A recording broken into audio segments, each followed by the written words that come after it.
Lynette has to say about all this. Lynette? I'm the meteorologist, so I'm going to give you the weather this morning.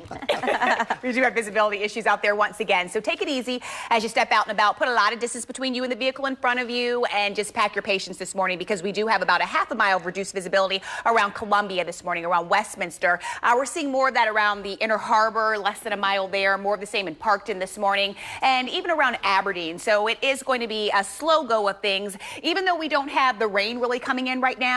The patchy fog is out, and then by the afternoon, patchy fog will pretty much be out, but we will have the rain moving into the picture for us as we do have a cold front that's going to move through the area later this evening. So we could see this round of light sprinkle activity trying to move in later this morning, but the one that we're really going to watch is this batch of rain here, and we are going to continue with some shower activity even as we head into tomorrow morning, early tomorrow morning, and then it'll get out of here. A lot of you may even sleep through that activity, and then after that we will see a little bit of sunshine as the day goes on, as we will have a weak area of high pressure that builds in. So ahead of this cold front, we are dealing with some mild conditions. These temperatures this morning are well above average, so we should be right around 31 degrees now for this time of the year, and we have temperatures that are in the 40s. I'm going to show you all that in a matter of moments, but behind that front it is going to get chilly. We will have another reinforcing shot of colder air as we head into the weekend, and that's going to be cold enough to support some snow, and we're going to talk about that in a matter of moments as well. But let's look at these temperatures as we do have 51s around Stevensville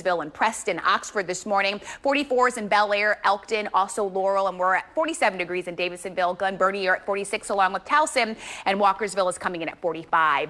Now, ABC2's most accurate futurecast picks up on that rain.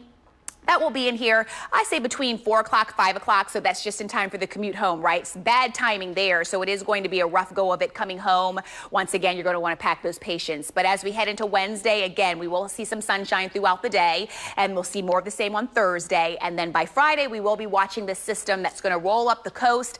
Stay out to sea, that's definitely a good thing. So it's just going to be bringing us a chance maybe Friday night into Saturday, maybe a little bit of snow activity, but you can see another little clipper system is going to try to ride in here as we head into Saturday, so we'll see how that goes too. Maybe some snow showers out there. Going to keep you posted on that. For today, though, no snow. Temperatures coming in right around 63. Let's go to check the traffic now with Lauren. Thanks.